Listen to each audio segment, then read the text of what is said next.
Okay, today we are going to make sourdough New York style bagels, and this is what they're going to look like when they're all done.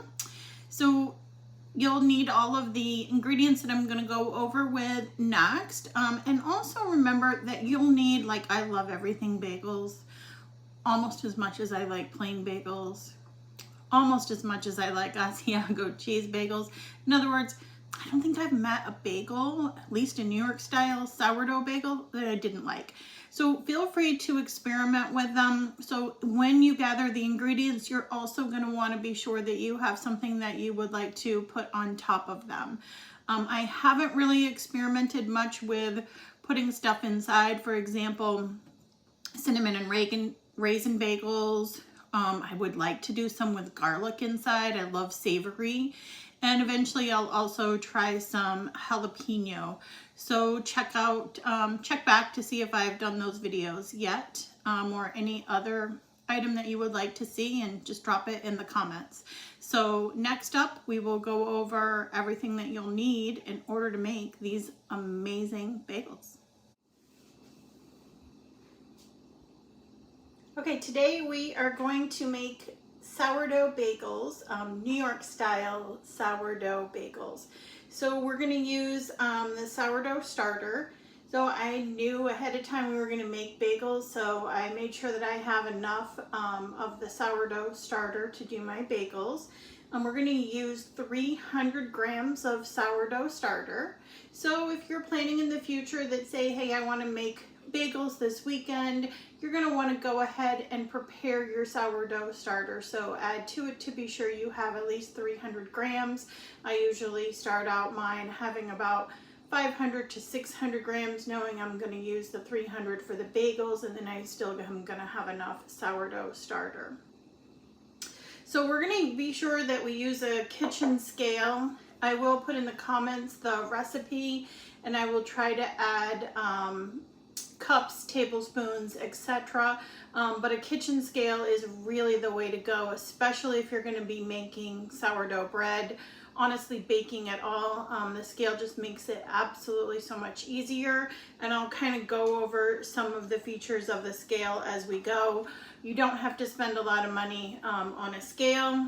It just simply needs to have an on and an off switch, a tare, and then the units. So I'm going to be using grams, and I'll kind of talk you through it. But what we're going to need today is we're going to need sugar. We're actually going to use just 48 grams of sugar, so it's really not a lot of sugar. We're going to use 1,000 grams of flour, and I use half all-purpose flour and I use half bread flour. I have made the bagels with all bread flour, and I've also done them with all-purpose, but I find for me what works best is 50-50, so half bread flour and half all-purpose flour, for a couple of reasons. Bread flour is a lot more expensive than all-purpose flour. Yes, it has more protein, and so I do find that it needs to be 50-50 at least, bread flour and all-purpose flour, to give the bagel that nice crunch on the outside and to be really soft and chewy on the inside. But I didn't see that it made that much of a difference to use all bread flour versus the 50-50.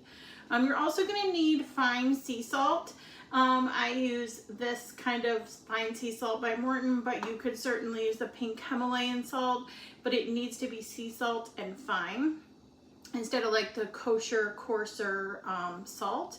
And then we're also going to use water, and I use bottled water because I live in Florida, and even though I filter the water, it still has some chlorine and other chemicals in it which really do affect the bread. So you're going to want to use bottled water. So as I think I said, we're going to have 300 grams of starter. We're going to use 48 grams of sugar, 1,000 grams of flour.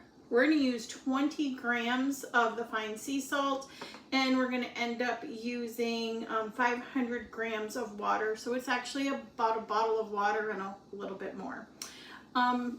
It's hot in Florida as opposed to some places, so while I'm making the bread, and I have plenty of time because I'm not going to make these bagels until tomorrow, I'm using room temperature water. Say that you didn't have as much time, or you live in a climate that's cooler, then you're going to want to warm up your water. And I'll go over that a little more in the video a little bit later on.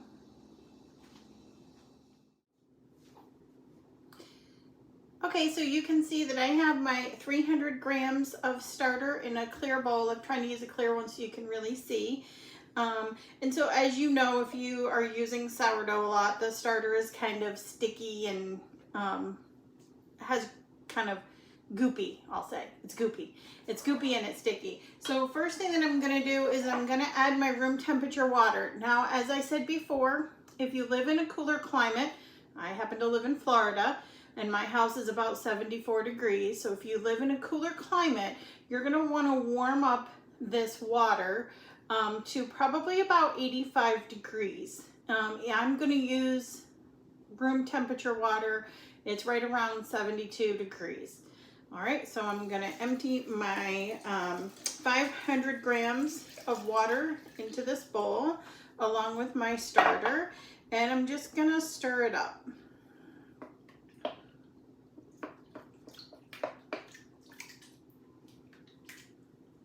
And I'm going to kind of make it a little more soupy, kind of like making a mud pie when you were a kid. I know that's probably not appropriate, but you get it. So anyway, we're going to make it kind of soupy.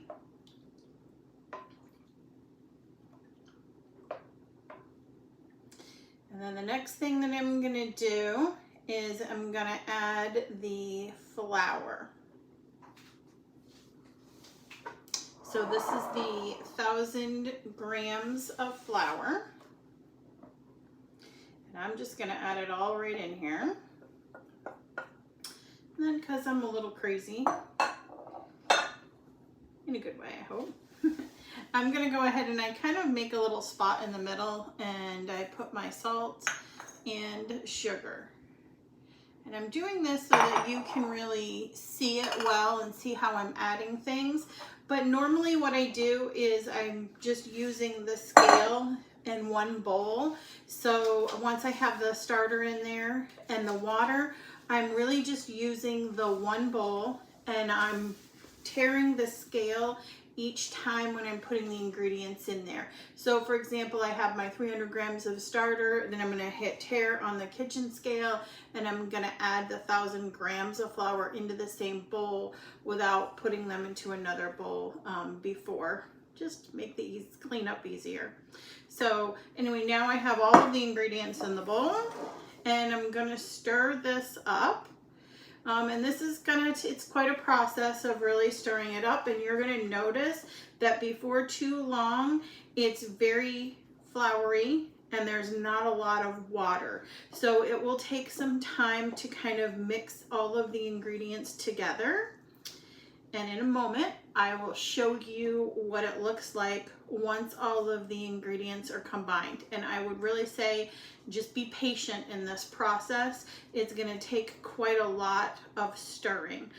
You can use a bowl and a spoon like this, and even your hands, or if you do have a KitchenAid or a stand mixer that's similar to a KitchenAid, you can put all of the ingredients in the bowl of the stand mixer and use the dough hook. You're going to want to kind of mix it and knead it for about 5 minutes. So again, I'll kind of show you what this looks like in just a minute.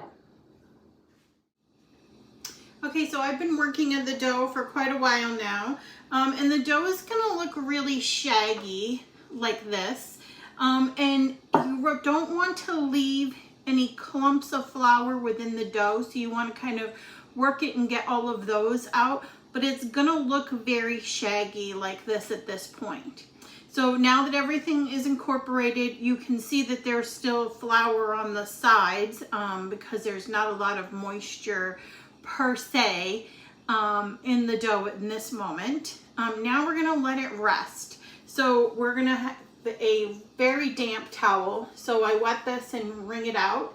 But we're going to cover it with a very damp towel. We're going to cover it between 45 minutes and an hour. As I said, I know my house is warm, but I find real success in letting this rest for 1 hour.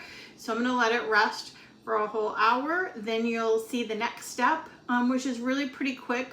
The dough will have changed its appearance quite a lot. And from there, we're gonna make a very smooth ball. Once we do that, we're gonna let it rest for 8 hours. It could be a little less. Again, all of these things are according to the temperature in your home and the humidity. For example, in my kitchen, I have a ceiling fan that I turn off when I'm making dough so that it's not creating wind and drying things out. I also do find that the time is a little bit different depending on what time of year it is, so how much my air conditioner is running, that type of thing. So the 45 minutes to an hour is just a really good from here to there. And the more you make the sourdough bread and bagels, the more you'll kind of get to know, oh, that's what it should look like at this point. So again, I will see you in 1 hour and we will take care of the next step. Okay, so our sourdough bagels, the dough, has been resting now for about an hour.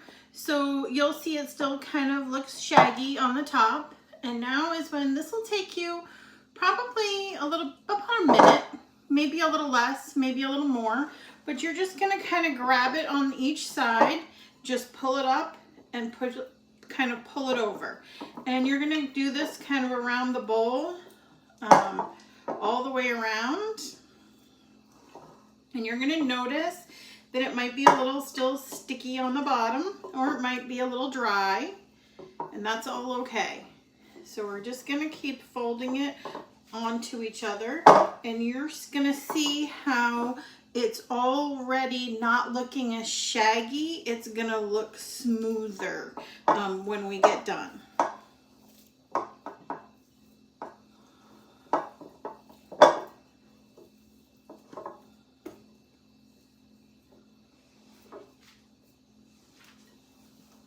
So when we're done with this, we're then gonna cover up the dough and we are gonna let it rest for about 8 hours. Now, keeping in mind that if your house is cooler or you live in a cooler climate, it may take longer, more like 18 hours, okay? And for here in Florida, it's probably gonna take a little bit less than the 8 hours. Now, I'm gonna actually make these bagels tomorrow morning. It's late in the afternoon, and tomorrow morning is when I'm gonna make them. So I'm gonna cover the dough. I'm gonna let it rest for probably about 8 hours. What I really want is I want this dough to double in size. So because I'm not really great at remembering exactly what it looked like when I left it in the bowl, I always take a picture when I'm done and I move on to the next step so that I know, okay, this is what it looked like when I put it in here, and now I need it to double in size. So this is what it looks like now. See how it is much smoother. It's not as shaggy looking, and you can also see that the dough is a lot more, what do I want to say? It's not as dry, it's not as floury, it's a lot smoother, and it's not as shaggy anymore. So from here, we're gonna want it to double in size. So according to the size of bowl that you have, you may want to use plastic wrap, and you might find that you don't need to put some nonstick spray on it. I'm gonna actually put the plastic wrap on there, and I'm gonna use some nonstick spray because when this doubles in size, it could actually hit the top of the plastic wrap, and it is much easier to pull the dough off of the plastic wrap if you have used a little bit of the cooking spray. All right, so I'll probably see you in about 8 hours. I'll show you what it looks like when it's doubled in size right before I put it in the refrigerator to rest overnight, because as I said, I'm gonna actually make these in the morning. You know, why don't I kind of explain, if you were going to just go ahead and make them after this 8 to 12 hour resting period, you certainly can do that. I'm going to put them in the refrigerator after this next step when I show you what it looks like doubled in size, because I want to make the bagels in the morning. All right, see you in about 8 hours.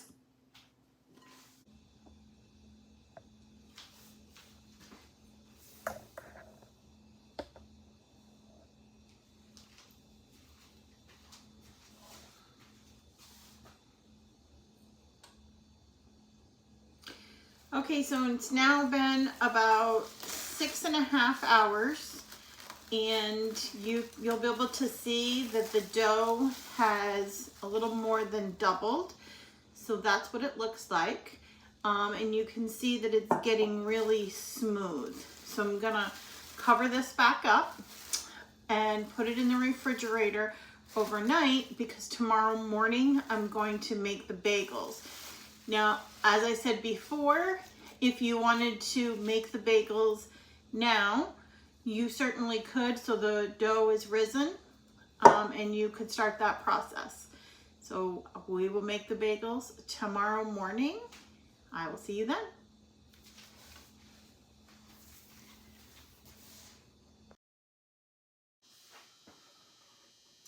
All right, good morning. Today we are gonna finish up these bagels. So the next step is that we're gonna get the dough out of the bowl, which I took it out of the refrigerator a few minutes ago, so it will kind of warm up just a little bit. You can see that the dough is nice and shiny. That's how we want it to be. So we're gonna take the dough out of the bowl. I'm gonna cut it into the workable pieces.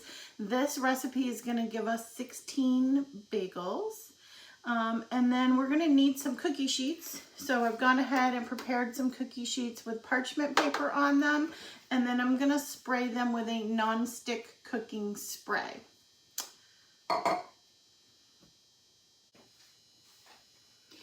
Okay, so you can see that I've taken the dough out of the bowl, and I've actually cut it into 2 smaller workable pieces. So here's the other half of that, which I will get to when we're done with this one.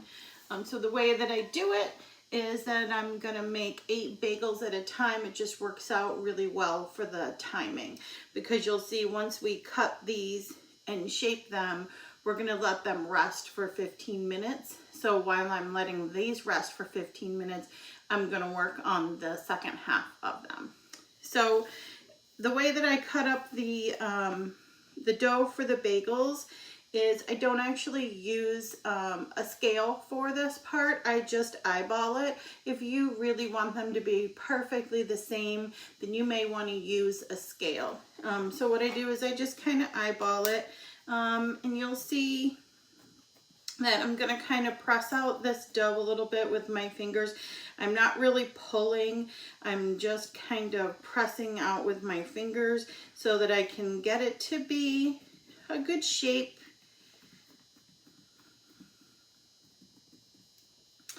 And then I'm gonna go ahead and cut it in half.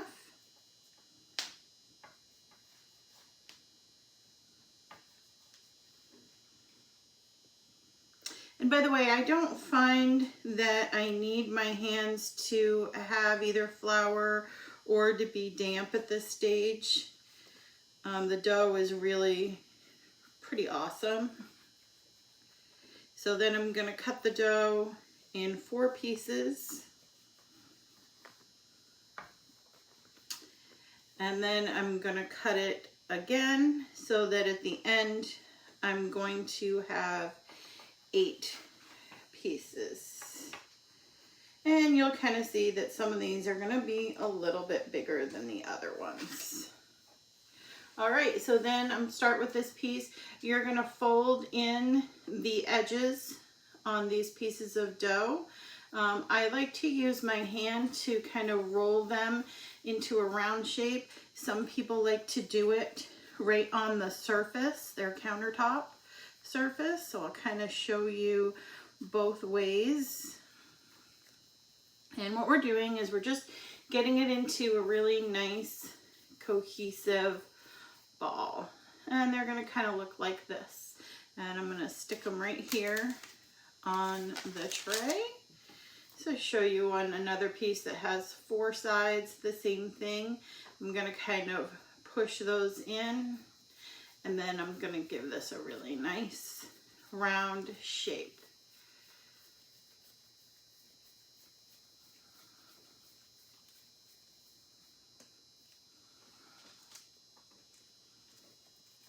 Awesome, and now I'm going to continue the work on the rest of these bagels to get them into this really nice round shape. Once they're all done and they're on the trays, I'm going to let them rest for 15 minutes. In this stage, you do not cover them. You're just going to let them rest uncovered for 15 minutes. Again, it's going to kind of depend on the temperature of your house. Mine is about 75 degrees, so I'm going to let them rest for about 15 minutes. If your house is cooler, you may want to let them rest for around 20 to 25 minutes. And I'll show you, there won't be a really big change for what they look like between now and the next step, but I'll show you what they look like. Really what we're just doing is we're allowing the gluten and the dough to just really rest in there. All right. Okay, so now it has been the 15 minutes that the dough has rested, and this is what they look like. So you can see that they haven't really changed all that much. They've really just been resting. Now we're going to go ahead and poke the holes in them to make that bagel shape. So the way that I do it is I just press these 2 fingers right straight through the dough like this, and then I'm just going to go ahead and pull, I'm not really pulling, but just kind of shaping them, kind of just rolling around. And I like the holes in my bagels to be a good fair size, so I make them a little bit bigger than a walnut or a really good sized walnut, like this. So I'm going to go ahead and do that to all of my bagels. So again, push your 2 thumbs through, or fingers, whichever works best for you. And then I'm just going to kind of go around and around here. And the hole won't always be in the middle like this one. You know, makes character.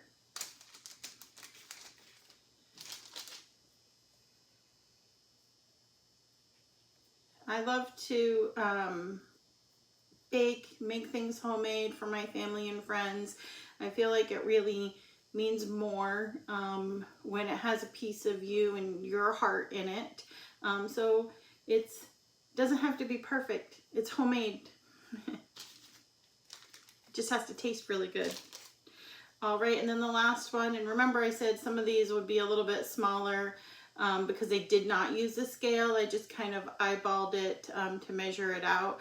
A lot of times what will happen when I get a really little one like this is this will be my bagel that I taste when they come fresh out of the oven, because you will want to eat at least one while they're nice and warm. All right, so then once I have them all done like this with the holes in the middle for the bagels, then you're going to go ahead and with a damp towel. Now, not wet, but damp. So kind of get it wet, wring it out so that there isn't any water left in it. And then you're going to go ahead and cover these like this, and you're going to let it rest this time for 20 minutes.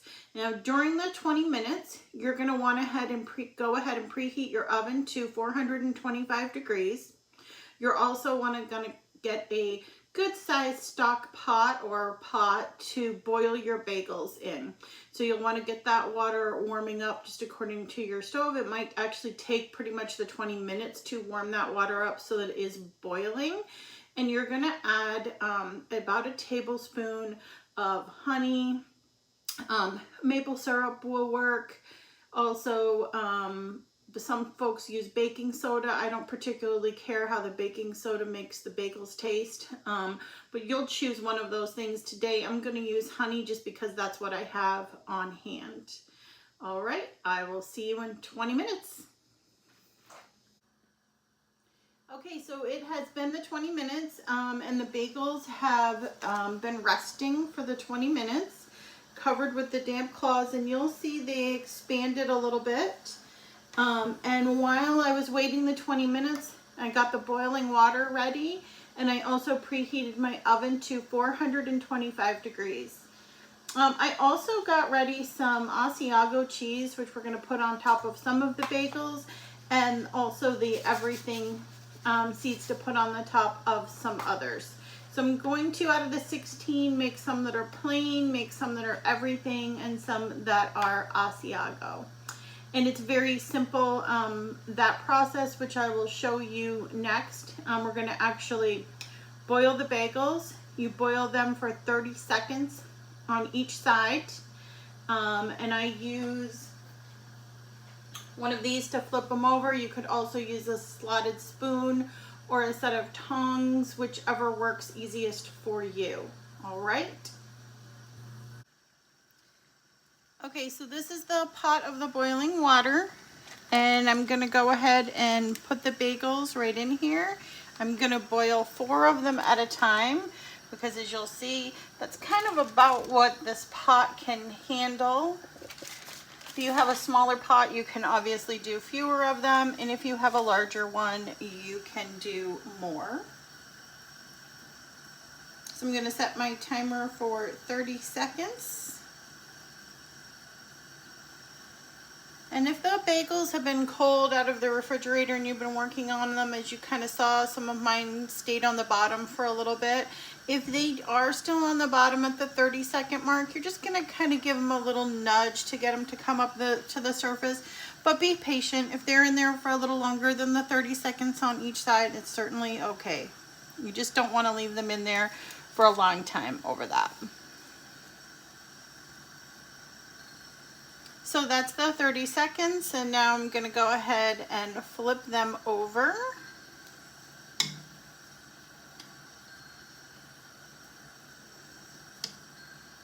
And I'm going to go ahead and set my timer for 30 more seconds. When the timer goes off, we're going to go ahead and put the bagels back onto the parchment paper, and we're going to put them the dome side up.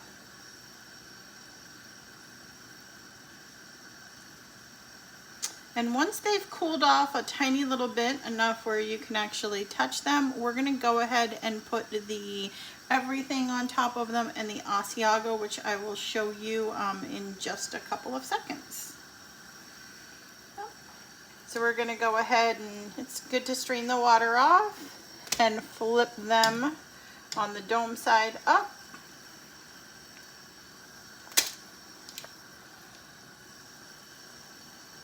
And I think I did mention that I put honey in the boiling water, and that you could use maple syrup or baking soda, and a tablespoon of each item is perfectly okay. All right. Okay, so here are the bagels. They've been out of the water for just a few seconds, long enough for them to be a little bit cool. So I'm gonna take them. I love everything bagels, so I'm gonna put them in the everything.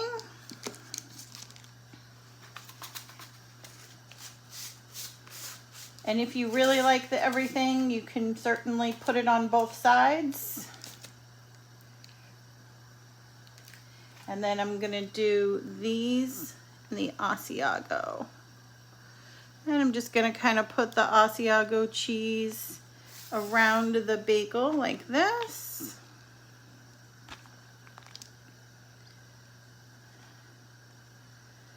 Perfect. And then the next step from here is that they are gonna go into a 425-degree preheated oven, and I'm gonna cook them for 10 minutes. When the timer goes off at 10 minutes, I'm gonna take the top rack, put it on the bottom, vice versa, and I'm gonna cook them for 10 more minutes. Once they've cooked for 20 minutes, I'm gonna take a pair of tongs and flip them over and cook them for just 1 more minute upside down. All right, so I will show you the next step in just a second. Okay, so my 10-minute timer just went off. So now I'm gonna take these bagels that are on the bottom, This is kind of what they look like so far. I am going to put those on the top, and these that are on the top, I'm going to kind of turn them around to see what they're looking like and put them right on the bottom. And I'm going to let them cook for 10 more minutes. Okay, so it's been the 10 more minutes, so 20 minutes total. And this is what the bagels look like. Yum! All right, and now I'm gonna turn them all over just like this. And you're gonna let them cook for 1 more minute.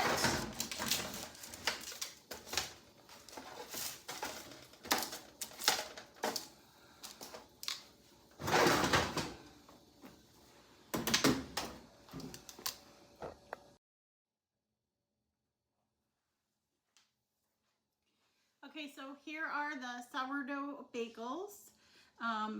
Like I said, it's not that it takes a lot of time. It's just the doing each process step by step and then waiting the time. But I have to tell you, it is so worth the wait. So like I said, I made this little one specifically because I love a warm bagel.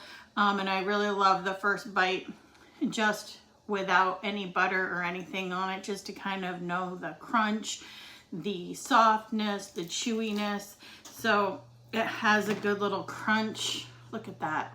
All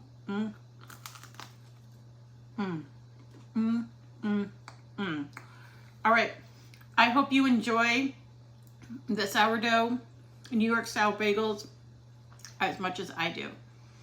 Let me know in the comments, and I will put the recipe on the very first comment.